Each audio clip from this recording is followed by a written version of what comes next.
I want to welcome all of you, but I also want to specifically welcome our colleagues at the University of Maine in Machias who are joining us by Zoom. So, hello everyone in Machias.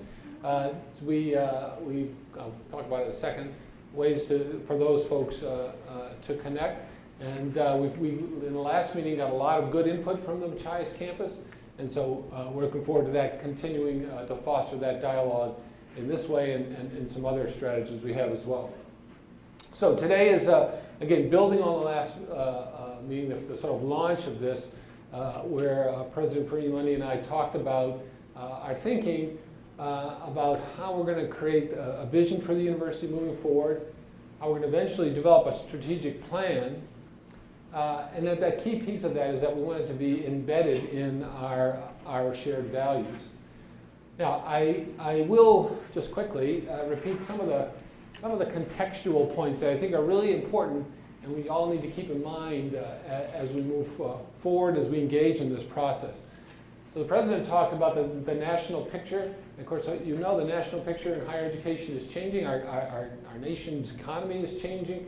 There's tremendous shift in the need for people with post-secondary degrees.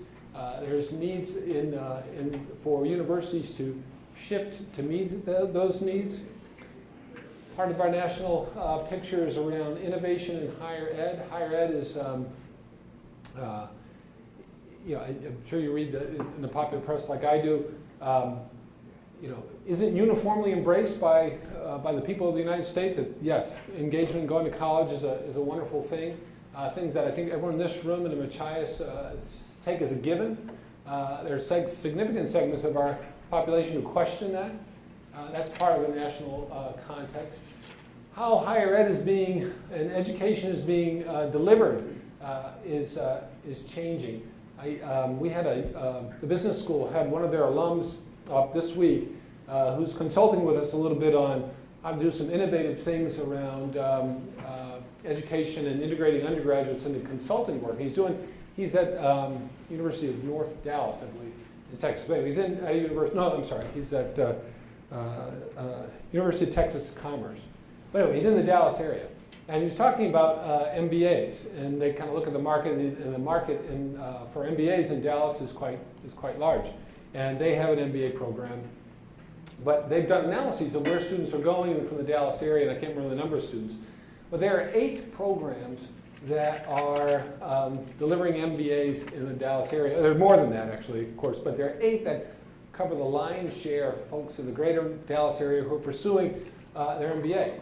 Interesting thing, on those top 8 that divide the market, Arizona State University and Purdue Kaplan are in that group. Right? That's how higher ed is, to me it hit me in the face, that's how higher ed is changing.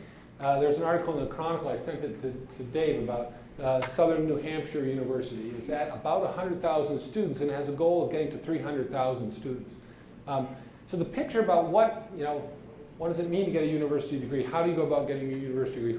Who is the market for university education is changing. And that's a context for how we, or I believe should be the context, because it's the context of the world we're in right now, should be on our minds or in part of our thinking as how we think about our own university. And of course, there's the familiar state context that we talk a lot about the demographics of the state changing and how the number of high school graduates each year is decreasing. It's forecast to continue to decrease for at least the next decade. And how that downward line crosses in the opposite direction with the needs of employers in the state. The employers need folks with post-secondary degrees. They need more people who have earned bachelor's or graduate degrees. And yet the funnel or the pipeline to higher ed is shrinking. So how does that impact the way we think about it? And then of course more locally, our context is around our universities. We are the University of Maine, and now we have a regional campus, and we have for the last year the University of Maine at Machias. A significant contextual change about how we think about moving forward together as a single institution, the University of Maine and the University of Maine at Machias. And our changes in terms of where we are in terms of thinking about strategic planning and direction We've talked about how we took our time on this campus to evaluate the Blue Sky Strategic Plan and what we learned from that and what we got out of it. And the University of Maine-Machias, they developed a strategic plan in 2015 and how they've been using that and having to reflect on it now, 3 years later, to see did it achieve the goals that they had hoped, what's their progress. So all these are contextual for where we're at today. So we want this to be, as we continue this work, we want to continue in the theme that we had early on, when we did the launching meeting, where we want it to be a dialogue. So last time we set up, and we can do it again today, ways for folks to contribute using your phone or your laptop to connect and send messages. And we have Vice President Ward and Associate Provost Monique Larac in the back there. They're going to be looking at and taking the information as it comes in, and they'll be able to contribute, summarize and ask questions from the kind of feedback that they're getting right now. This actually, this was an experiment last time, and it really worked. We had 90 plus messages sent, I think actually during the course of the discussion and presentation. So that was great. We were thrilled with that. Now, one thing you do when you give people ask for input is, some people like me are suspicious. Well, what really happens with that? So I'm going to. One person asked, and last thing. Often I've provided feedback through online forums, and I've just kind of trusted that someone heard what I had said. In this initiative, how will you validate on follow-up on the feedback you received so stakeholders feel like they've been heard and like they continue to be heard? So we hear you, whoever sent that message, and we're paying attention to it. So what we're doing is we're taking the messages and having a group look at them and sort of put some organization to them, right? So say, well, what are these all had to do with the process. Let's get that together. These had to do with some of the topics here around, one theme was around diversity, and we had several questions about that. So what we're going to do that's going to guide the way we look at these. We're eventually going to post these. We've created a website, we'll show you the URL later, about the visioning work. We'll post these so that other folks have a chance to see how people have contributed. One of the bits of feedback we got from, in different forms from our colleagues at Machias was questioning how well we had communicated and planned to really have this be an integrative effort, where the University of Maine at Machias is truly part of the University of Maine, and we are building a strategic plan together. And I don't think we did as good, well, based on that feedback, I can tell you, we didn't do as good a job as we had intended to. And so I'm going to be mindful of that today. And I'm going to start right here with the logo. So you've got the University of Maine logo up there. Why don't you have the University of Maine at Machias logo up there as well? It's a great question. And we never do anything randomly or slipshod. This was not an oversight. The planning group thought about this and talked about it with input from Andy Egan, the head of campus at Machias. And the thinking was, we are a university. And we're a university that has a regional campus now, the University of Maine at Machias. So in the slides and in, if I'm consistent, which I'm not always, but if I'm consistent, I'm going to use the language of the university. Because the university is the University of Maine, and it's inclusive of the University of Maine at Machias. That's the thinking about that. Now, this is a dialogue, so maybe that's not the right way to think about it. We're open to that as well. Someone might be shooting a message right now and say, you're off base. That's okay, right? That's what we want to have. Because, we've got to think together, all right, that's not going to be it. Is our vision for the future to be always the University of Maine and the University of Maine at Machias?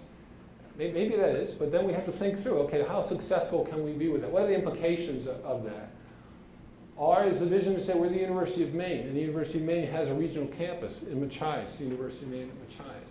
And that may seem like subtle semantics, but I think those things are important in guiding the way you think about how to create strategic priorities and to move forward together. So it's open for discussion, but I want to make clear that it wasn't an oversight. We thought about it, And we think that the umbrella of the flagship university, the way we're thinking about now, is inclusive of the University of Maine and Machias. Okay. So, again, under sort of reviewing where we're at. So last time we introduced the idea that what we'd like our strategic planning process is to be guided by, in our process for developing a strategic vision, we want it to be guided by our values, what we think is important. And the university here at the University of Maine, and I believe at the University of Maine Machias, we have not articulated what our values are. I think they're implicit in our actions. They should be. But we thought that the value would be to articulate them and then use that to guide us in our thinking about our goals, our strategies for achieving those goals. Right? Do they align with what we have said as a community is important? Do they align with our values? So we is the leadership of University of Maine, including leadership at University of Maine and Machias, spent some time thinking about that and drafted some ideas. And so I hope you recall we had fostering learner success as one of the things that should guide what we do and should guide the way we think about the university moving forward. Creating and innovating for Maine and beyond is a value. We value research and scholarship creation, being creative, and the development aspect of that as well, contributing to the state and beyond the state. And then we value partnerships. We value a part of our mission as the land grant is to be partners with our state in advancing the state. But partnerships, as we talked about last time, has expanded in I think, the scope and meaning now in the year 2018 in different ways. Needs to partner with other educational institutions. If we are going to address this challenge that's presented by a decreasing demographic and an increasing need for educated people, how do we do that collaboratively? If we're going to continue to advance as a research university, how do we do that collaboration with the private sector that needs our kind of cutting edge thinking and research? So these, again, were draft, and part of the idea is to have a dialogue about, do these capture what's important about the university? Now, one of the bits of feedback we got was, all right, that's fine, so that's teaching, research, and service. So really, all you've done is relabeled the university's mission. And I'd say to that, yes and no, right? Of course we have, right? If our values are so out of line with our mission, then we really have a problem, right? Of course it should reappear that way.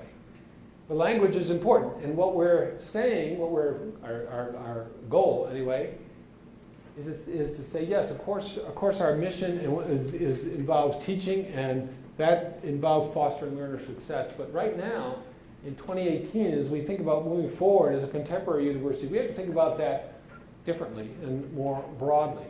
Right? Thinking about who are our learners, how do we connect with learners, what does it mean to foster learner success, building a community, and I'll talk more about that in a minute. Similarly here, of course research is part of our mission. But how do we create a culture that has innovation built into it, and that we're looking at and taking our research lens, looking internally to how we work? How do we do this to make sure that we're continuing to fulfill our mission as the land-grant institution? And then yes, it is service, but it's more than service. It's about partnerships in a different level, in a different way. Okay. So today's focus is on fostering learner success. And what we want to do is take some time to look at the way we've attempted to define this. And then what I want to try to do is spark some discussion about that. What's missing, what's captured, what's not captured in this. And then what we want to do is to move on to look at, okay, if that's one of our values, what should our goals be? How should we know, or what should we be aiming for to foster student success? And then a discussion about, well, if those are our goals, how do we get there? What are the strategies we should be using to do that? And then finally, we're going to have some discussion about measurement and how do we know. I'll show you how we're going to do that in a minute. But so what I'll actually do now is kind of bear with me. I'm going to walk through this statement kind of a sentence at a time and add a little bit of color commentary. Now, you should all have a sheet like this. And on this sheet, you'll notice a lot of white space. It's also purposeful. Right? The idea, what you have is this. And in thinking this morning, we had the kind of working group together thinking about this. This is a bad PowerPoint slide, right? So if I'm lecturing, giving a lecture to students, this is way too much text, right? You shouldn't have that on a PowerPoint slide. All right, shoot me. But the idea is we want you to look at the whole thing, right? I'm going to take it apart in a second. But you also have it right in front of you. Now, the white space is there so that you can jot your ideas down. You can think about it. You can, at the moment, write down whatever the heck you think. Now, you can use your own notes to guide a question you may have or a comment you want to make, or you can use them for your own entertainment. But you could also leave this with us. You don't have to, but we invite you to do that. On your way out, you can leave it at the table, and this will be another way that we'll gather information from folks about what do we think about this statement. Then as we move on to talk about goals and strategies, that's where we'll be turning to the backside of this. Okay, so let me just walk through this a little bit. Okay, all right. So here's the first sentence. Whoops, no, that's the second sentence. Here's the first sentence. The university is a diverse community committed to fostering success opportunities for all its learners. A little bit of a restatement of the catchphrase, fostering learner success. One bit of feedback we heard from the initial presentation was about diversity. And our intention was to have diversity integrated into all of our values in the way that we think about it. And again, this is a conversation. Maybe that's a good way to go. Maybe it's not. But one thing that we realized is that in this first statement, the first place it appears is at the bottom. So let's move it up to the top. Right? So we comment on it briefly here. This idea of fostering, fostering successful opportunity in all of its learners. Again, that's an important statement, and we'll take that a little bit further. We create rich learning opportunities in the classroom, laboratory, and field and community. That's again a restatement of what do we do in teaching. It's a statement of our values that yes, we understand that teaching occurs in these different contexts. We're committed to rich learning broadly. But then the last piece is important as well as the spaces within which students live, work, and socialize. The idea that we're trying to capture, the value we're trying to capture here is that the University of Maine is a learning community. And it's a learning environment. And then a lot of learning occurs in the classroom, and a heck of a lot of learning occurs outside of the classroom.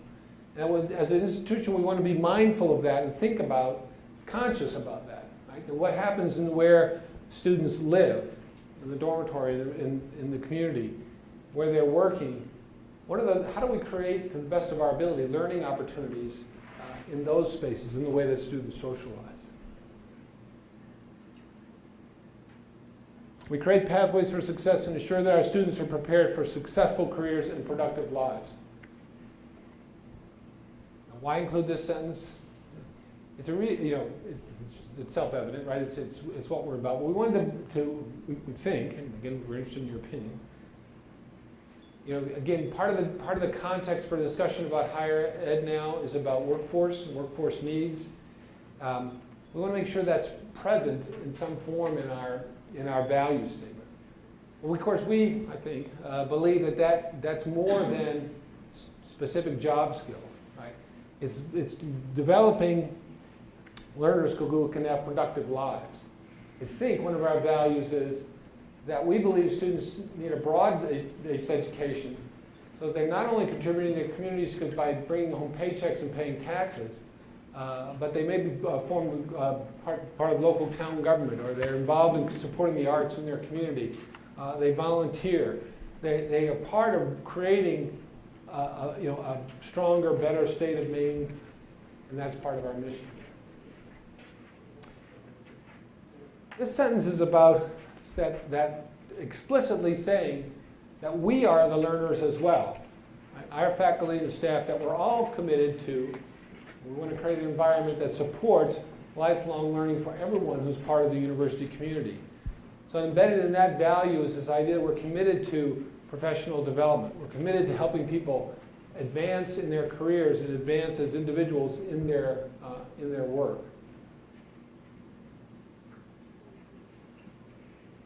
Our community welcomes learners from all backgrounds who do not easily fit the traditional definition of students, and we're committed to their learning success. I had some discussion this morning about whether we should include this or not, as it's self-evident. I've left it in to see what folks think.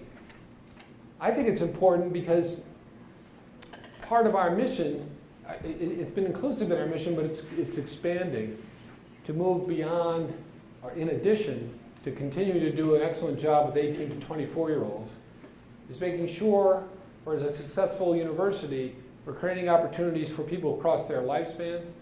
We're creating access from people who have full-time jobs, from part-time jobs. We're creating opportunities for people to advance and to address these challenges that we feel as a community for educated workers. We know we're not going to do that only through the traditional pipeline. We need to be mindful and think about how that occurs. And we have to be just as committed to those learners' success as we are to the 18-year-old who arrives as a freshman at the university.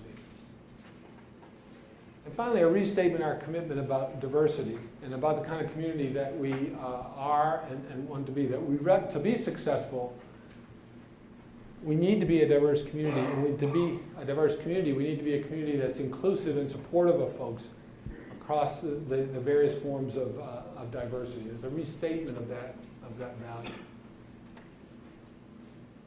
All right. So what are we going to do today?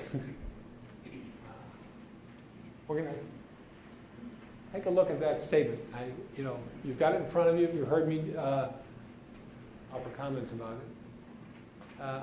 First thing we do, I'd like to have, and again, I'm looking at our time, we've got about an hour. Right? I'd like to spend some time just talking about how well do you think this captures a strategic value that ought to guide our university's development as we go forward. Does it capture it? Are there other things that we should be including in here? Are there things that head this in the wrong direction? The next conversation we're going to have are about goals. If this or something like this is one of our values, and what should our goals be? What should we set out to do? The third conversation would be, what are the strategies? How are we going to impact those goals? So let me just give you an example. So, everyone knows, I hope, or many know, not everyone, that we really launched an initiative this year to focus on first-year student success and to have students have a positive, powerful learning experience in their first year, and then they come back for the second year. Right? So that's clearly consistent with fostering learner success. And the goal would be, we're at about 76% of our students come back. The goal might be, we need to have 85% of our first-year students come back. Right? The strategy is, let's look at what we do in first-year success courses. Let's look at the curricula for the first-year classes. What do we do in new student orientation? What kind of advising? So to use that example, thinking first, we're going to think broadly about fostering learning success. What will be the goals there? Then I'd like to do some brainstorming around strategies. What are the ideas? How do we do that? I think one of the interesting opportunities we have now, both in terms of goals, but I think very much so in the strategies, is this regional campus and this relationship we now have with the University of Maine Machias. There are assets that university, that group has that can help. There are assets that we have, that students who are located there. How do we create the synergies that advance a learner success? So I think that opens the door. And then with time remaining, what I would do is I'd like to have a little bit of a discussion about indicators. How do we know we're succeeding. We have these broad goals. This is what our value is. We have these goals. Here are some strategies to get there. How do we know? How do we know that we've achieved them? So here's how we're going to do that. I've got, I think, two charming assistants here, Kim and Angela, and they each have a flip chart and I think markers. And so what we'll do is we're going to start with each of these questions. We'll have about 10 to 15 minutes with each of these areas.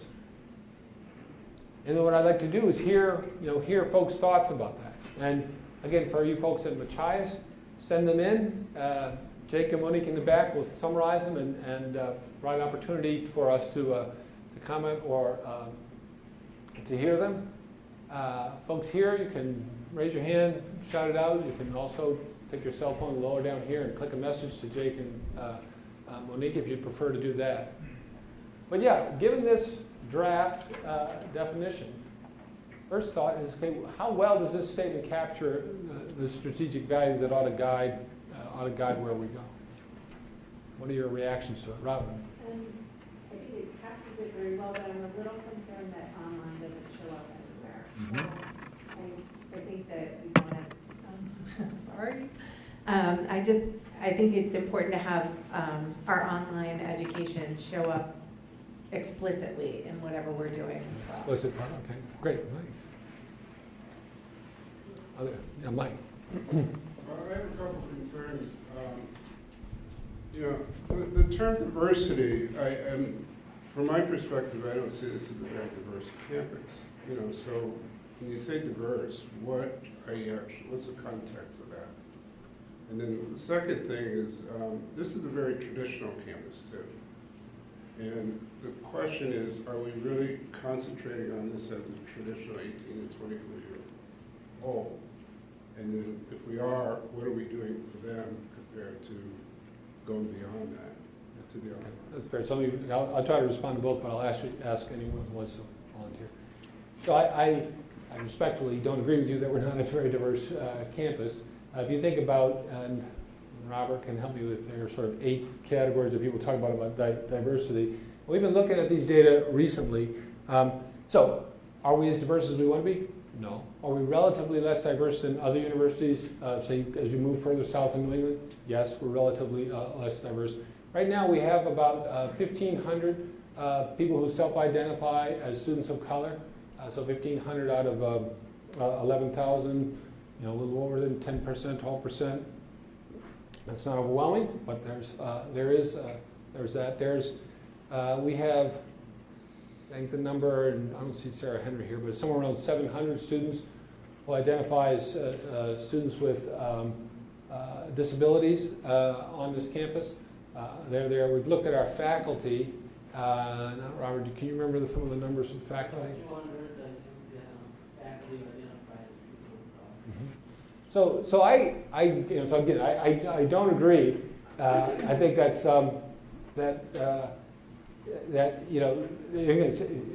I don't agree if we say we're not diverse. I don't think it's a black and white thing.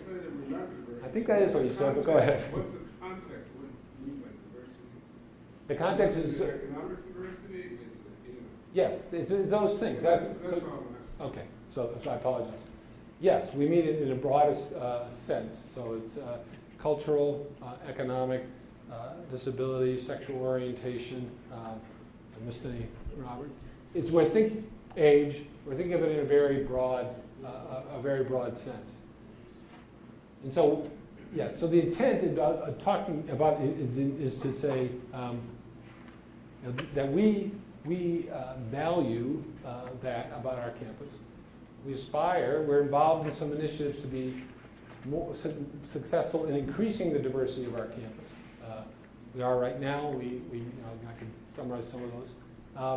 And we're engaged in a variety of things. We had a good meeting this morning with the Provost Council on Advancing Women Faculty. And I won't digress too much, but we had a very good conversation about culture here and about how do we look at our culture so that it's more inclusive and that can help us to be more successful in retaining faculty and staff who are diverse in all these different ways that we're talked about, that we're referring to or thinking about diversity. One thing I would say was we just did sort of assess what's going on. I think the university may have sort of stuck in the past in terms of thinking about inclusivity, equity, diversity. And one of the great things when we look, there's tons of things that are happening here, but they're completely disconnected. If you said, what's going on here, and you still they call them the big eight of diversity, a lot of people would say nothing. And it turns out, well, there's quite a lot, but they're not talked about, they're not thought about. So when I look at this thing, I think it's a bedrock thing. We start talking about it in an appropriate and modern way, and we begin to sort of create a culture where the notion of inclusivity, equity, and diversity is something we actually care about, and then that sort of begins propelling the discussion more. And that just if we start putting together all the groups that have something to do with all the various types of diversity, if we actually could contain that in a space and then sort of focus our efforts to include them in our discussion, I think people would feel more included. This idea of inclusivity is really where we're lacking, in my opinion. So I think there's work to be done. We've got some of the ingredients to do it, and we've got to do more in terms of getting faculty and staff here to know and even more students. Let me go to your second question, which is about being a traditional campus. I agree, that's our kind of our bread and butter, and that's the heart of what we do.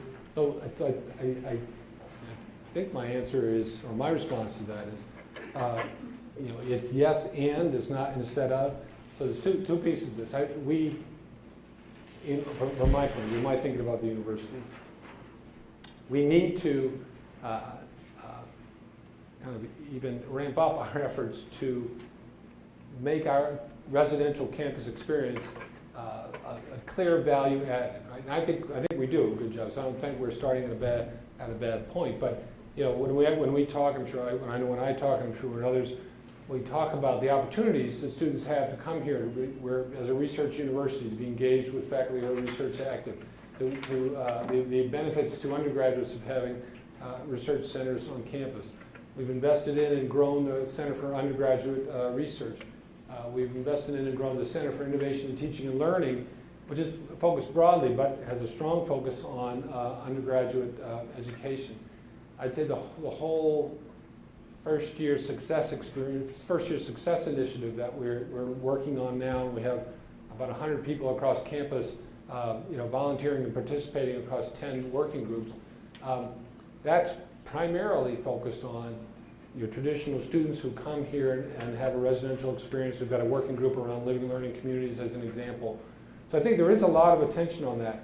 And we need to be thinking more broadly about people who are not in that category. And I think that's just a reality of where we are. I don't think as an institution, unless we make a conscious decision to get smaller, to be much smaller than we are now, there simply are not, in the state of Maine or New England, enough students for us to grow and to continue to be a viable and a vibrant campus looking out 5-10 years, if that's the only thing that we focus on.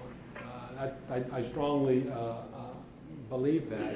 And so, so the balance is, or not the balance, the challenge is how do you do both? How do you have this kind of exciting undergraduate environment and grow UMaine Online as an example, and create outreach opportunities? How do we take advantage of the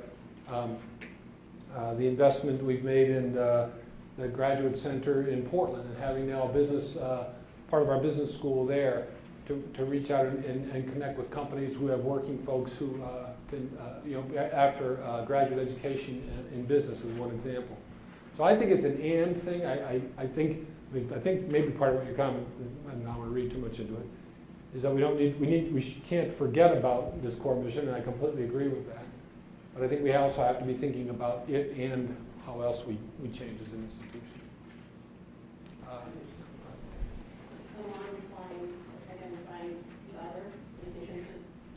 Identifying our other students outside of the traditional age students. I think that if we added someplace either up there with the diverse community or down where we say doesn't easily fit traditional definition that we, or backgrounds, where it says backgrounds, of all ages, specifies a more welcoming statement to our early college and our non-traditional, which may very much become traditional as we're moving forward in the next 10 or 20 years, the adult learners. I just think that that would be more inclusive of them in this statement. So to be explicit about that. To be explicit, like, you know, where you say welcomes learners from background, from all backgrounds, and maybe and of all ages, or up under diversity statement. And then just a couple just nitpicky things, welcomes learners, I think maybe values learners is a stronger statement than welcomes. And then when we're talking about that we're meeting their needs, I mean, I don't know if this is the intent, but I think if we were making a statement that said committed, right now we say committed to their learning success, committed to meeting their learning needs, talking about that diversity once again of where they are, whether they're 18 or 35. Great, thank you. I'd love it if you would jot those down and hand that in. Sarah? Oh, I'm sorry, Connie. I just wanted to say, we look at where we are a non-traditional campus, actually. The traditional students take up a tremendous amount of bandwidth, but it turns out that the majority of students here are non-traditional. It's an age thing, but I think what we haven't done is, because it takes up so much bandwidth on the traditional age student, and we have this residence campus, we haven't really, and I'll speak to my own problems in this area, we haven't put enough effort and emphasis into the non-traditional side of the house. We have a non-traditional community students office, you know, with one professional and, you know, a graduate assistant and some other students, but it's an example where we can do both. I agree, it's we're both types of places, and you can be very, you know, we can do that. But we have to think about the other side.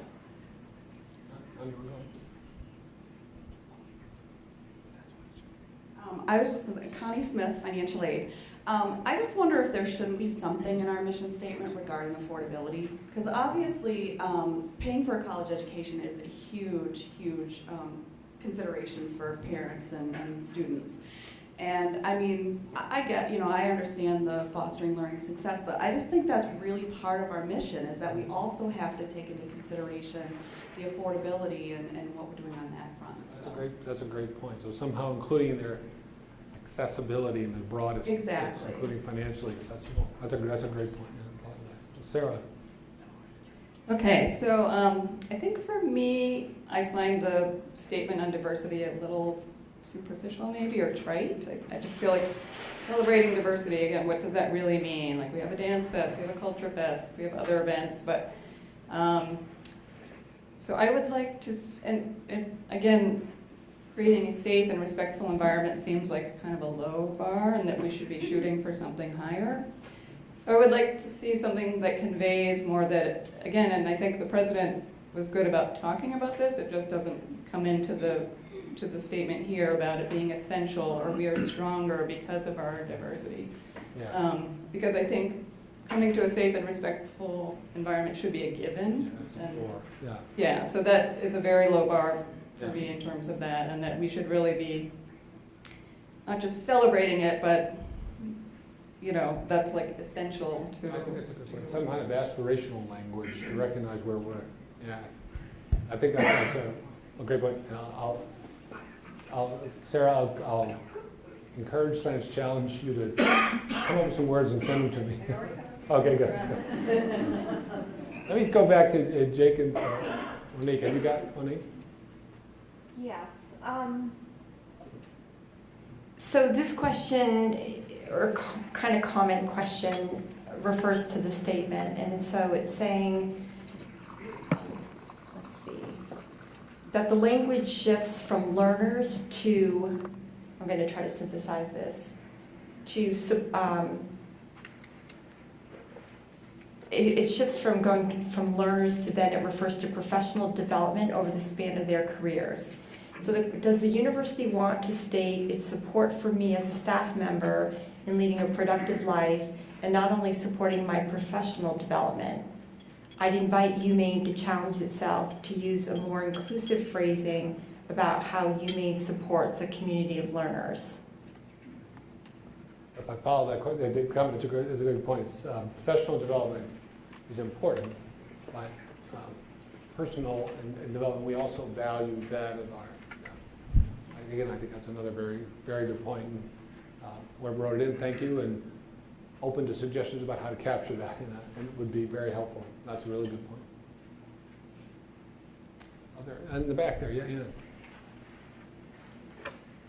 Ann Knowles, history. I'm really sorry to have arrived late. Has anyone brought up the lack of excitement in this expression? Sarah did, yeah, politely, not quite as much as she did. Yeah, well, Sarah, I agree with you then, I guess.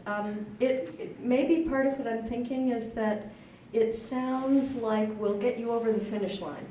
We'll help you graduate. Yeah. And of course, that's fundamental. But it doesn't say, we'll help you push your boundaries. We'll help you find things you haven't known about yourself. We'll help you discover the world, which is the mission of most of the faculty that I know. Again, another really, really very good point. We'll help you define tomorrow.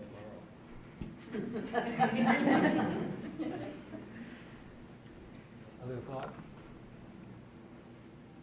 No. Go ahead. Yeah, Chris Ann, sorry. Chris Ann Blackie from the Career Center. I'm wondering if you could talk a little bit about what you mean by we create pathways for success. What do we mean for that? Well, interestingly, one of my colleagues edited the statement to go to that. So I think I know what the idea is. The idea was to be broad, right? To capture, I think the idea was to capture that there are multiple ways to get to success, and that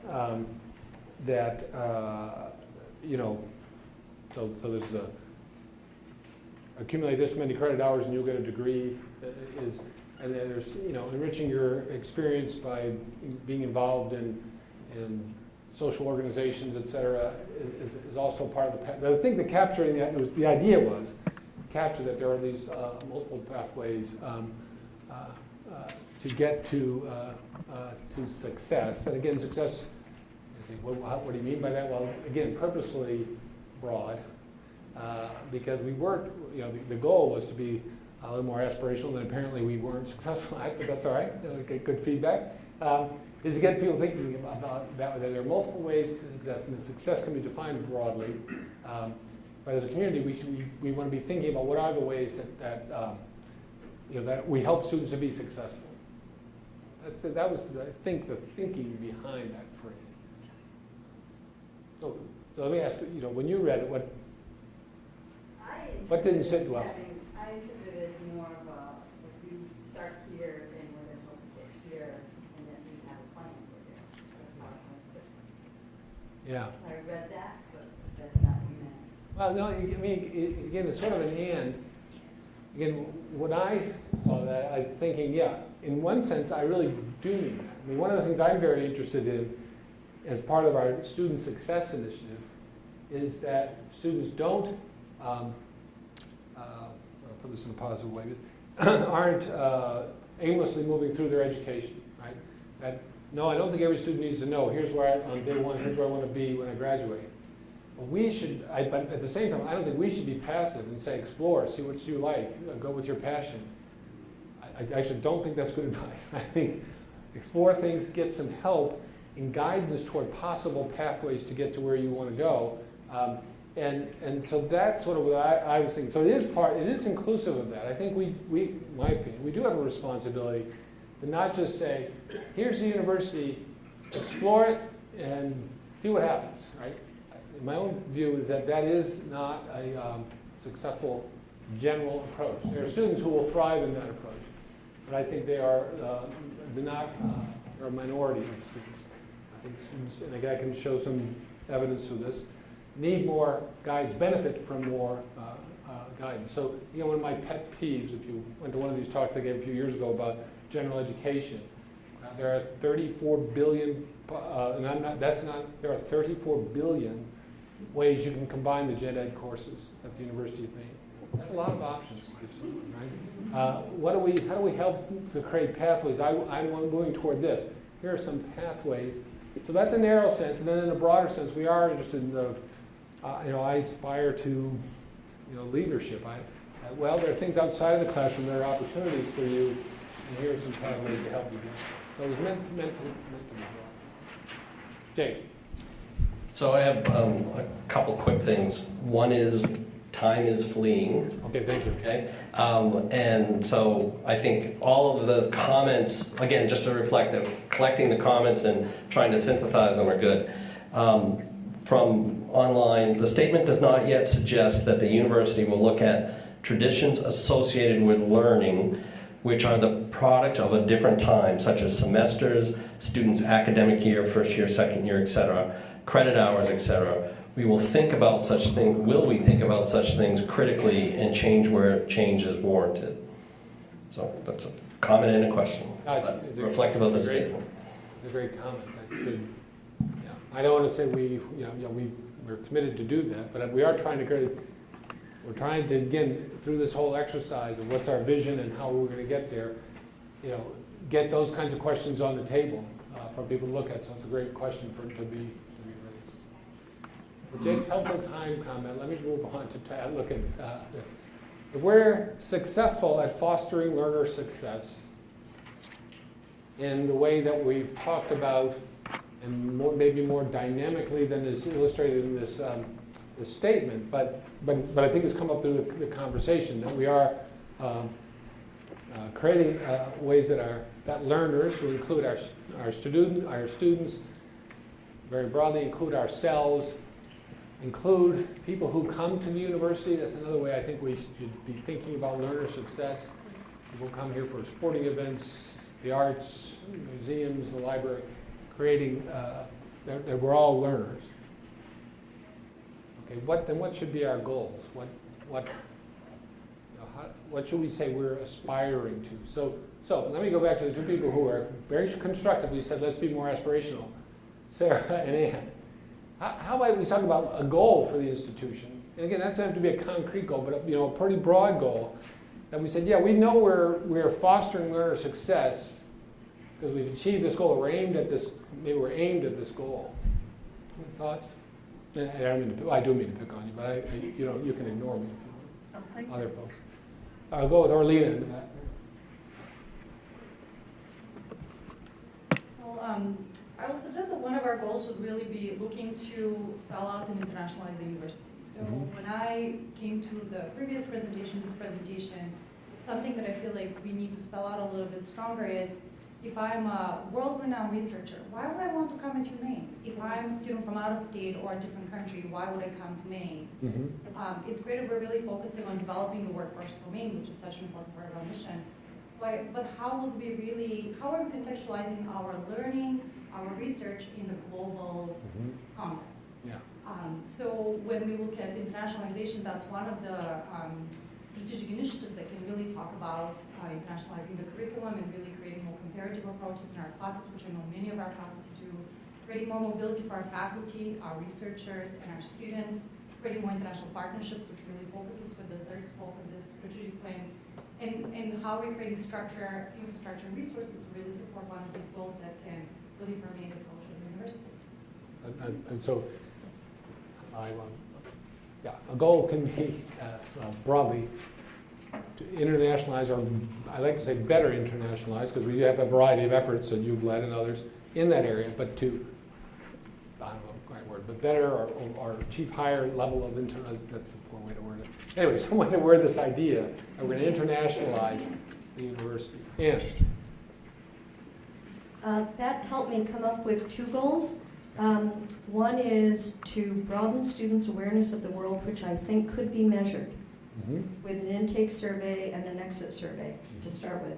And the second thing is the goal of having every student do live research with a faculty member during their years as an undergraduate, of however you define that. Those are two great ideas. I will say that the second one is one that the president has thrown out in conversations as well. Yeah.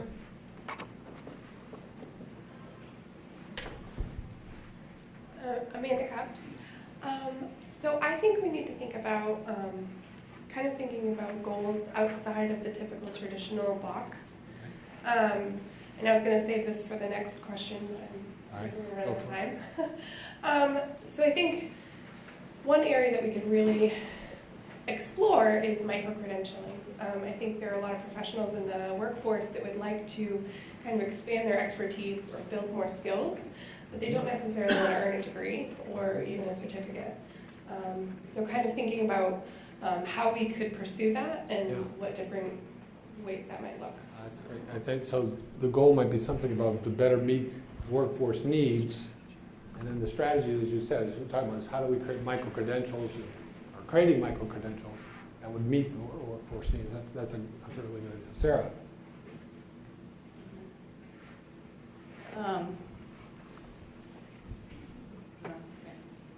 So I think, again, if we truly want to create this environment that is supportive, values, celebrates, thinks of diversity as essential to our success, that there is going to have to be a certain amount of training and awareness building amongst faculty, staff, and students on how to create that kind of environment. I don't think it happens on its own, and that there's going to have to be a very intentional process to provide, again, this training, support systems to make that be come to fruition. Yeah. Okay. So I am going to suggest that that's a great strategy to get at this international goal. What are we need to create a training. Someone I don't like training, but I don't like the word. I know the idea. But yes, we have to consciously, as you said, we can't just say this is our goal. Okay, good. What does it mean? What are the things we need to do to achieve that goal? And I think, education/training is one example. I think there are probably ways that we look at our policies, to look at whether there are policies that are, unintended consequences of them as they make it more difficult for us to do that. There may be ways to look at our cultures and look at how we do a cultural, sort of institution-wide cultural intervention and try to impact. So that's a great idea that say, we can have this goal. What are the things? What are the steps or pieces in getting us to move toward that? Anyway, another goal? Mine is around non-traditional, outside of the 18 to 22 on-campus students. And that's about, so if we're talking about online students and adult students that are taking courses either online or in the evening. And we, right now, really don't have an infrastructure to support those students. Our campus, most 90% of the campus services are on an 8 to 4:30 schedule. So in order to really foster learning of this population, we very much need to have support services that are as comprehensive as our traditional students that are on campus. And that's from advising to bursar's office to healthcare to whatever, all the way down, IT support. And I think that that's really important. And right now, if you fit outside of kind of the 8 to 4:30 schedule, it's very hard to access your support services for campus. Maybe that goal is something ambitious, but have 24/7 support services available to all students would be the broad goal. Then looking under that, what we'd have to do to achieve that. I like that. Oh, he's got a microphone for you. I'm very loud, I probably don't need a mic. Hi, Brittany Smith from the tutor program. I think one goal would be great to see more communal study space for students. So literally areas where they can go and just have that access to more space and more generalized learning opportunities, be it the library, but expanded to kind of areas across campus. So whether that takes changing buildings around, I don't know, but I think that would be a really, maybe a broad, long-term goal. It probably fits very well into kind of the first year retention stuff as well, but something to think about. Excellent, thank you. Robin? It seems to me that if this is our value, we should be able to have, or want our students to be able to articulate upon graduation or whenever, how these values were expressed in their education. So how are they able to internalize them and then put them back out? Yeah, so the goal is about assuring that students can articulate the values that guide the university, something to that effect, that the values that are central to the university. Others? Yeah, Peter. Jeff, you mentioned earlier a little bit about some of the interactions that people in the community may have with the university, coming to a football game or coming to the library. Perhaps a goal could be stated in the context of having visitors or folks who interact with the university having a positive experience. Mm-hmm. Be mindful of, is the library hours accessible to students in the greater Penobscot County area? Same for the rec center. Do folks who come to a performing arts show or to an athletic event have a positive experience? Yeah. Even if they have no educational or traditional educational relationship with the university, we want them to view the university as a place where they can have a positive experience and potentially, quote unquote, learn. Yeah. I like that. The broad goal is something like, all visitors to the university may have a positive learning experience, or something, it's ambitious. Right. I mean, it's simple as for if there's, better signage for folks. No, exactly, yeah. Or availability of materials in the library, or, openings. I know opening space for conferences and services is great already. Yeah. But all that sort of thing, where Yeah. people, we want them to walk away with a positive experience with the university. Yeah, I think that's a great goal. Anne, in the back. Another goal might be improved mentoring. And it comes to mind because mentoring doesn't just have to be faculty or staff. That mentoring can be people in the community who connect with a student. And the biggest problem I hear from students over and over is they just feel a bit lost. They don't know who to go to. And I know it's a priority across the university and certainly in my college, CLAS, for professors to take a greater interest in advising students so undergraduates really feel they're under someone's wing. But I would hope that would be a really key goal, because without that, success is awfully difficult for a lot of our students. If I can try to expand, the goal could be all learners will have a mentoring experience at the university. So that would include, faculty, staff, students. I'm not sure about the people who visit the library, but we can think about that. But yeah, all learners will have a mentoring experience. And then, then we look at the strategies to get there. Have we anything come through online from Jake or Monique? I have 3 comments, but they're more connected with strategy, so I don't know if you want me to go there or not. I think we're about to move to strategy, so why don't you go ahead? Okay, so these are 3 separate comments. So the first one is, this person suggests having a focus group of undergrad. So this comment is the person who sent this in says, is suggesting that there be a focus group of undergraduate and graduate students who can also provide feedback on the statement. Oh, okay, that's a very good process. Yeah. A second comment is first have an inclusive discussion about how we define success, define success and define learner. So in other words, it's not just a given because it's there. People want to know what that means, and if there can be a conversation about that.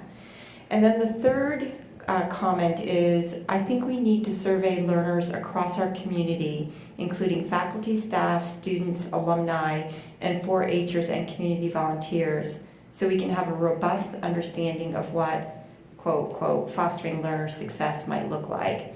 This survey should allow us to learn both where we're succeeding and where we aren't supporting learners now, so we can have an honest understanding of what's going on and where we can grow as an institution.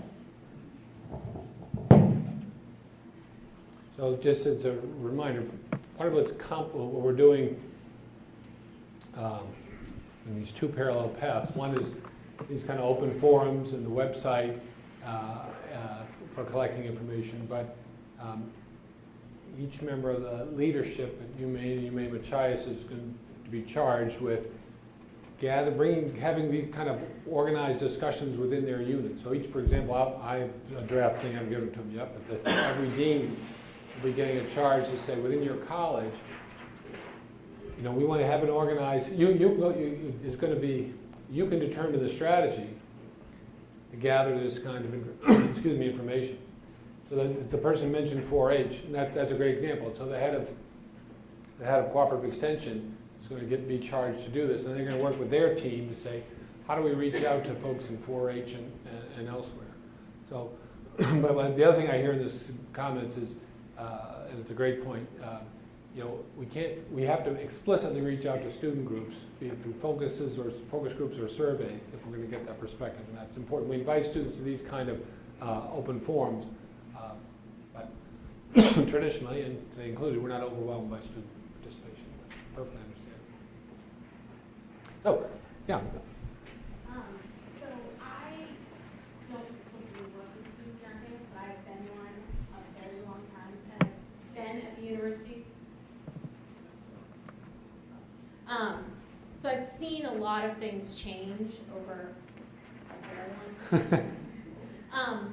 And in the last couple of years, there's been a real, that sort of Think 30 and sort of students, the very traditional 4-year plan, 15 credit hours. Yep.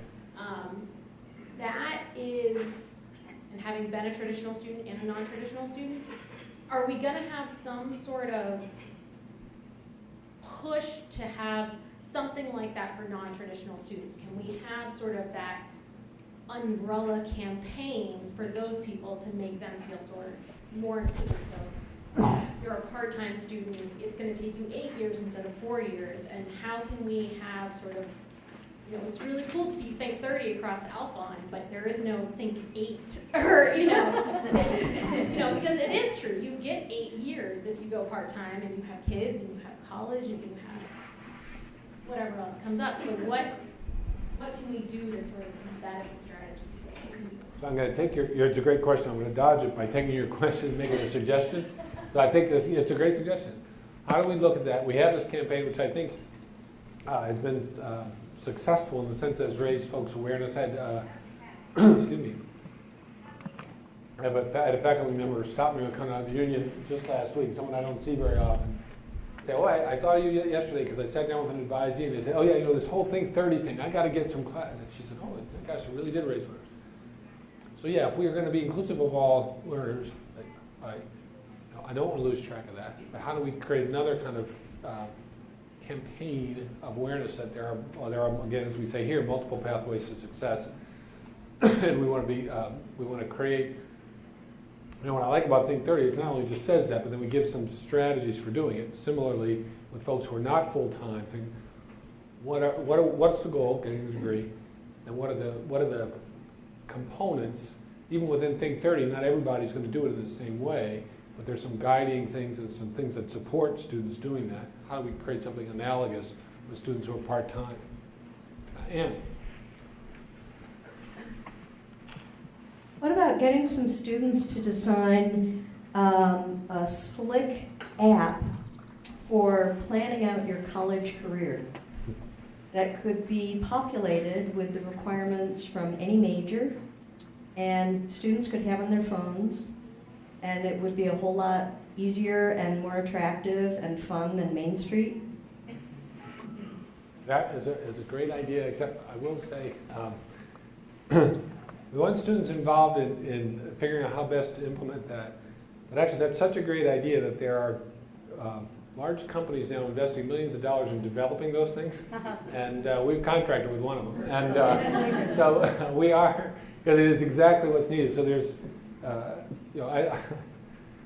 you're a lot smarter than I am, Ann. But I like to say about myself, I know I've had a good idea because someone else had it before me. And that's, there are folks who have had those kind of things. So we are actually, it's called Navigate, and we are bringing it on campus, starting, it'll be piloted in a small scale this spring. We hope to get it up by next fall.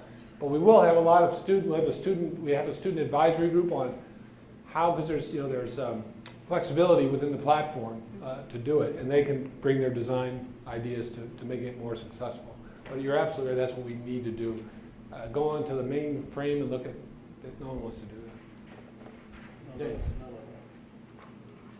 I can say no to him because I want to get a couple in. We've got a lot of nice comments from the interworld, right? But in particular, one that I think is a question, it's also a possible strategy.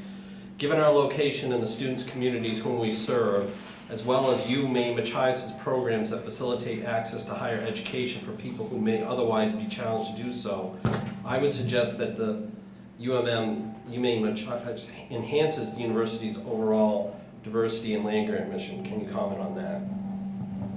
Right on. Yeah, I totally agree with that. I think, again, one of the great opportunities, we've said for decades, we have a statewide mission here at the University of Maine. We now have an asset in a unique, geographically, culturally, socially part of the state in Washington County there. And so we have an asset that to partner with to address the needs of that part of the state, to create more opportunities for people who are students at the University of Maine at Machias, to fulfill the land-grant mission. Part of what we envision is also the research and economic development aspect of what we do. University of Maine Machias is doing that. We're doing, I guess, in a broader array of areas here that we can connect with there and build that. I know there's one, again, very concrete example. I was meeting yesterday with Lisa Phillips, who's the interim director of cooperative extension. She's going down to meet with Andy Egan, the head of Machias, the head of campus at University of Maine Machias, to look at the cooperative extension office there and what kind of opportunities it creates for students and how they can partner with the University of Maine Machias to do a better job even of outreach into those areas. So I think it's great opportunities. I don't have I say with pride that I don't have all the answers as to how that might play out. That's the opportunity that I want to bring people together to try to create. But I see this as really, again, to repeat myself, a wonderful way for us to say, yes, here's an asset we bring here's an asset we now have to help us more successfully fill out our land-grant mission. Did you have another one, Jake, or are you going to let James ask one? Thank you. If I look at the educational experiences that I've had at this institution as an undergraduate, a graduate, and now an employee, the most rewarding one that I've had has been that of an employee, but if I look at the other two where I was defined as a learner before we defined learner as counting our faculty and staff, as an undergraduate, I was given a menu and I was said, follow this menu and you will achieve a goal. You're going to get your degree in 4 to 5 years, depending on what internship opportunities you tackle. And that's pretty rigid. When I got to graduate programming, it was choose your own adventure. And there was a benefit to that other than being a lot more fun, but I had a goal to reach. And my goal was not necessarily the degree I was trying to attain, but was the task and the work that I was trying to accomplish.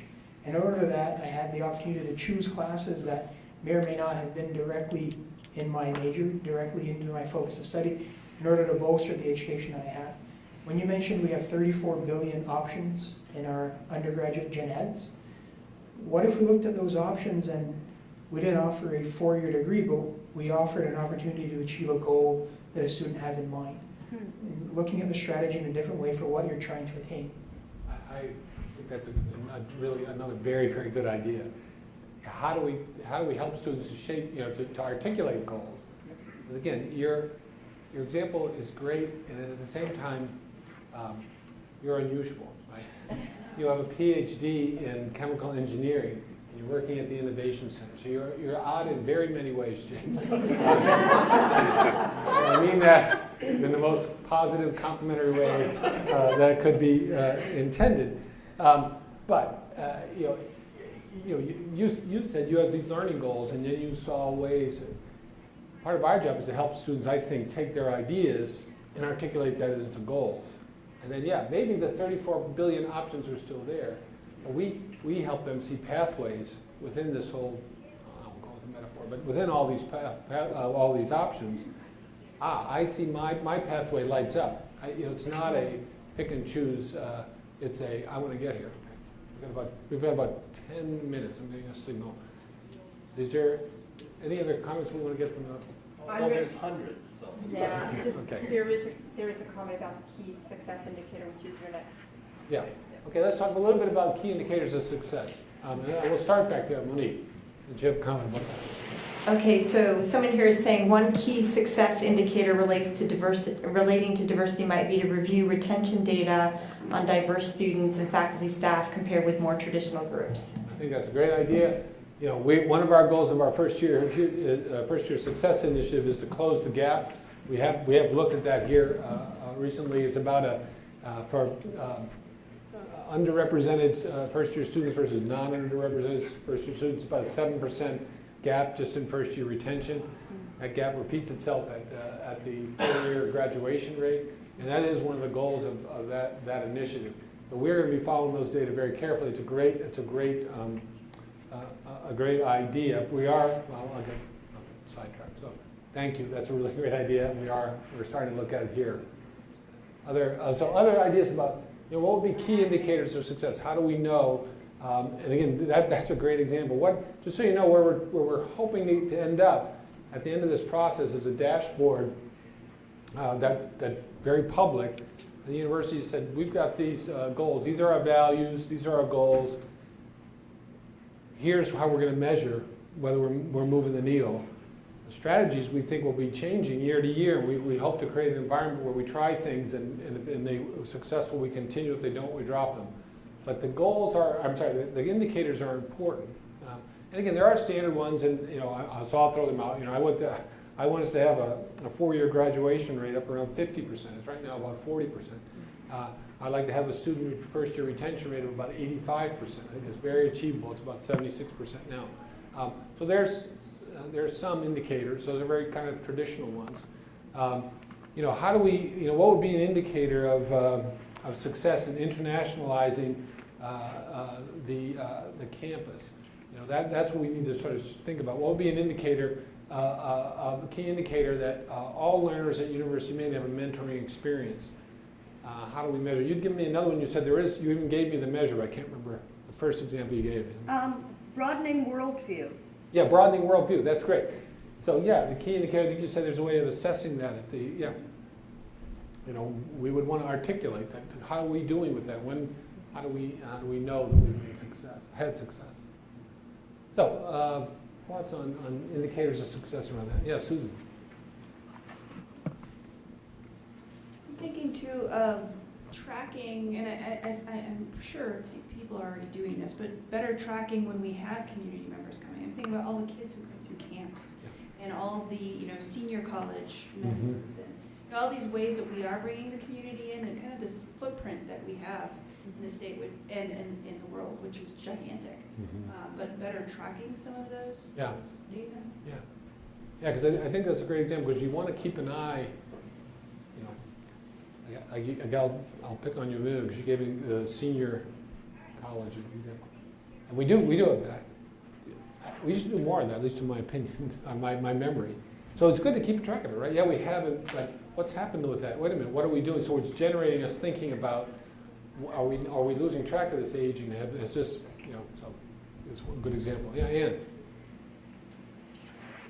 I'd just like to elaborate on that point a little bit, because I think that's really important. In the history department, we don't have staff and faculty don't have time and bandwidth to keep track of who goes to graduate school, who gets an internship, and we want those records. We always want to enrich our website so that we're more appealing and our success is more conspicuous. having a handful of staff people on campus who could visit departments and collect those data and keep on top of it would be enormously helpful. That's great. We're no good at it. Oh, that's a really good idea, yeah. Everyone says, yeah, we ought to do this. But yeah, someone's going to do it on top of teaching, research, service, raising families. Yes, Sarah.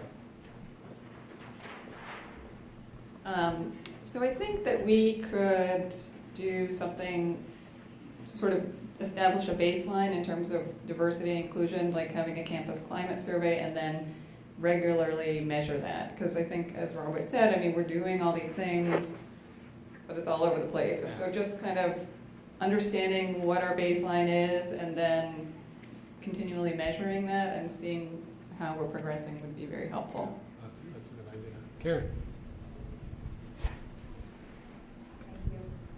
So I've been looking at the second sentence of creating rich learning opportunities, which is a relative term, and what that means to people is going to vary. And so I think maybe expanding the indicators of that beyond student evaluations of teaching, promoting things such as scholarship of teaching and learning, things, other metrics that say we really are doing innovative work in our classrooms and learning environments, and promoting those would be good. Oh, we have one over here, John James. I just wanted to speak back to Anne's concern. We do actually have a career outcomes module for campus, so that there's a centralized location for students and employers to self-report if they're going to graduate school or what types of employment and internships they have. So any help we can get to continue to promote that word, we want to be better at collecting that information. People expect us at the Career Center to know that. So it's more helpful if departments can continue to drive their students to report that through that mechanism, and then we can share that data campus-wide. Thank you. We only have a few minutes left. So first, this conversation is going to continue, right? And it's going to continue in different forms. So we kicked off on November 15. We're here. We've got two more of these coming up, one focusing on creating and innovating for Maine and beyond, and the other on growing and stewarding partnerships. And we'll be down at the University of Machias. We have a couple of hours, a longer time, building on what we've heard from Machias, and we'll cover all three of these areas, and we'll have a little more in-depth conversation about, again, how to build this synergistically. But I also want to remind you that the conversation continues on the web at any point in time, day or night. You can send an idea, click on there. There's some questions to kind of guide your responses, or you can ignore those questions and write anything you want. But put it on there. We're collecting that information on an ongoing basis. And also a reminder that if you have a dialogue and you have a conversation with someone, you think it's got some merit, send a summary to me. Send a summary to that website. If you say, you know what, Jeff, we should pull together these 10 people, let me know, and our office will figure a way to help support that, find space or help you collect the information. We want this to be 100 or maybe 1,000 conversations that generates this kind of information. So we're getting a lot online. We've gotten a lot from the first two today and last time. We are working again on organizing that.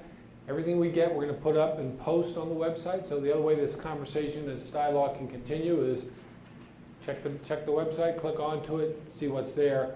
We'll be consistently uploading.